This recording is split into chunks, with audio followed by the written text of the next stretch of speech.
The night Cade Ashbourne rejected his mate, the moon was full and bright, as if it wanted to witness everything.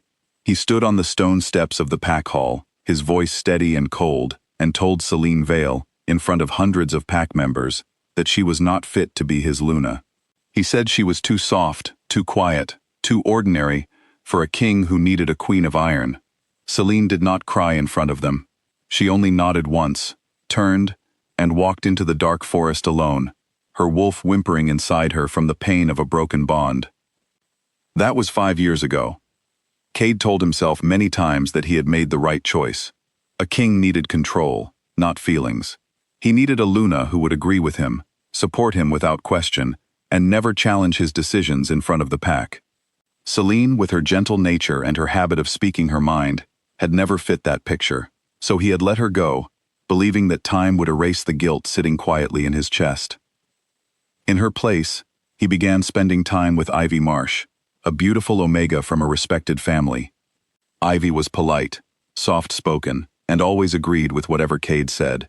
She smiled at the right times, bowed her head at the right moments, and never once raised her voice against him. The pack elders adored her. They said she was exactly the kind of Luna the Ashbourne pack needed. Cade believed them. He believed he had finally found peace. He did not know that peace built on obedience is not peace at all. It is only silence waiting to break. Selene, meanwhile, had not simply disappeared into grief. When she left the pack that night, broken and rejected, she had wandered for days with no direction, surviving on nothing but stubbornness and the will to keep moving. It was an old wolf named Mira Vale who found her collapsed near a riverbank, half-starved and shivering. Mira took her in without asking questions, gave her food, shelter, and something Selene had never expected, the truth about who she really was. Mira explained that the Vale bloodline was not a small, forgotten family, as Selene had always believed. Generations ago, the Vales had been the true ruling line of the Northern Territories, respected for their fairness and their strength. But a rival family, the Ashbournes, had risen through cunning and force, pushed the Vales into exile, and rewritten the pack histories to hide the truth. Selene's own parents had died protecting the last pieces of that truth, and Selene, still an infant then, had been quietly placed with a distant family to keep her safe. She had grown up thinking she was nobody special. She was, in fact, the last living heir of a bloodline with a rightful claim to leadership, older than Cade's own crown. At first, Selene did not want revenge. She only wanted to heal. But healing did something unexpected to her. As the months passed under Mira's care, her wolf grew stronger, no longer whimpering in sorrow, but rising with a quiet confidence Selene had never known before. She trained herself in body and mind, learning pack law, ancient rites, and the discipline of true leadership. She was not doing this to hurt Cade. She was doing it because for the first time in her life, she understood her own worth, and she was not willing to shrink herself again for anyone. 5 years passed this way, until word reached Mira's hidden territory that the Ashbourne pack was preparing for Cade's official coronation as full Alpha King, with Ivy standing beside him as his chosen Luna. Something in Selene went still when she heard the news. It was not sadness. It was clarity. She realized that if she never returned, the truth about her bloodline and about the pack's real history would disappear with her. She owed it, not to Cade, but to herself, and to every wolf who deserved a leader, who ruled with honesty instead of cruelty, to go back and claim what was hers. She did not return quietly. On the morning of Cade's coronation, as the entire pack gathered in the great hall, the large wooden doors opened on their own, pushed by a wind that seemed to carry authority. Selene walked in, calm and unhurried, dressed simply, but standing taller than anyone remembered. Gasps spread through the crowd. Cade, standing near the front in his ceremonial robes, felt his entire body freeze. She was not the broken girl he had rejected 5 years ago. Her eyes held no fear when she looked at him, only a steady, unreadable strength. "I am not here to stop a coronation," Selene said, her voice carrying easily through the silent hall. "I am here to correct a history that was stolen." Elder Roth, the oldest and most respected member of the council, stepped forward, his face pale. "Selene Vale," he said slowly, as if testing the name. "It cannot be." "It is," Selene answered, "and I have proof." She presented an old, sealed scroll, one that Mira had protected for decades, bearing the ancient seal of the true ruling bloodline. Elder Roth's hands trembled as he examined it. Pack law was old and strict about bloodline claims. A sealed scroll like this could not be forged, and its authenticity could be verified through blood and ritual, right there in the hall. Cade found his voice at last. "This changes nothing," he said, though his tone lacked its usual certainty. "I am Alpha now. The pack follows me." "The pack follows strength and honesty," Selene replied evenly. "Let us see which one truly leads here." Ivy, who had been standing quietly beside Cade with her usual gentle smile, suddenly looked less calm. Her eyes darted toward the doors, toward the elders, toward anywhere but Selene's face. It was a small movement, but Selene noticed it. She had learned, over the past 5 years, to notice everything. The council agreed to hold a formal trial, as pack law required for any bloodline dispute. Over the following days, tension spread through the Ashbourne territory like fog rolling over the hills. Whispers moved from house to house. Some wolves remembered old stories about a hidden bloodline, stories their grandparents used to tell before the current histories replaced them. Others were simply curious to see how their king would handle a challenge he could not silence with a command.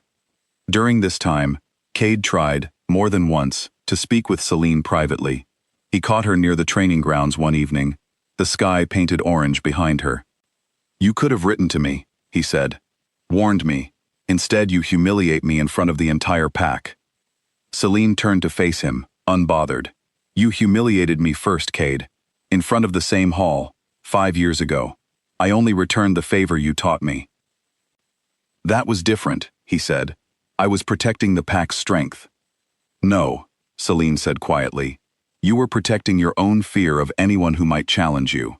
An obedient Luna does not make a strong pack. It only makes a comfortable king." Cade had no answer for that. He tried another approach the next day, softer this time, reminding her of the bond they once shared, hoping the mention of it might soften her resolve. Selene only looked at him with something close to pity. "You severed that bond yourself," she said. "You cannot use it now simply because it is convenient for you."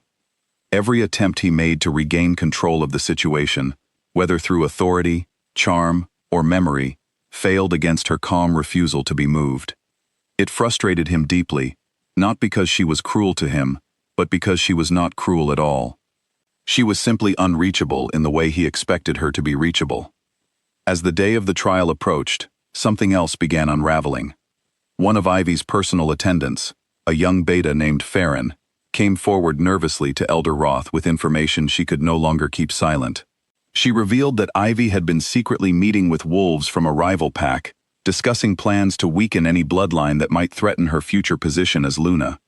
Farron had overheard conversations about ensuring that no true heir ever resurfaced to challenge Cade's rule, and about controlling pack records to erase inconvenient truths.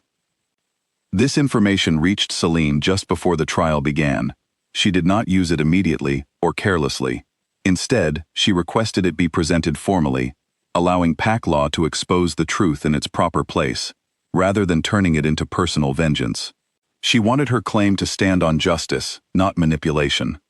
On the day of the trial, the Great Hall was filled beyond capacity. Wolves from allied territories, drawn by rumors of the missing Vale bloodline, arrived to witness the proceedings. Elder Roth presided over the ceremony, his voice grave as he called forward the necessary rituals to confirm bloodline authenticity.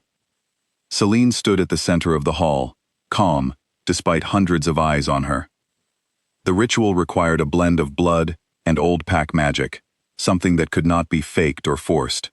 When Selene's blood touched the ancient stone at the center of the hall, it glowed with a soft golden light, a color the pack had not seen in generations, one recorded only in the oldest texts, as the mark of the true ruling bloodline.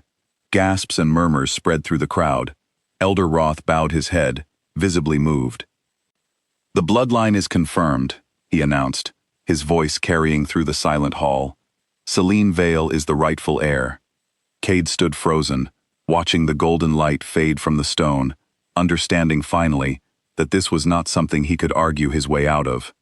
But before the trial could conclude, Elder Roth raised a hand, indicating there was more. Farron's testimony was presented next, laying bare Ivy's secret plans to eliminate any threat to her position, including quiet efforts to have information about surviving bloodlines suppressed. The pack listened in stunned silence as the picture of Ivy's true nature emerged, so different from the gentle, obedient image she had carefully built for years. Ivy tried to deny it, her voice rising in panic, but the evidence, along with witnesses from the rival pack she had contacted, left little room for doubt. Cade turned to look at her, betrayal and disbelief clear on his face.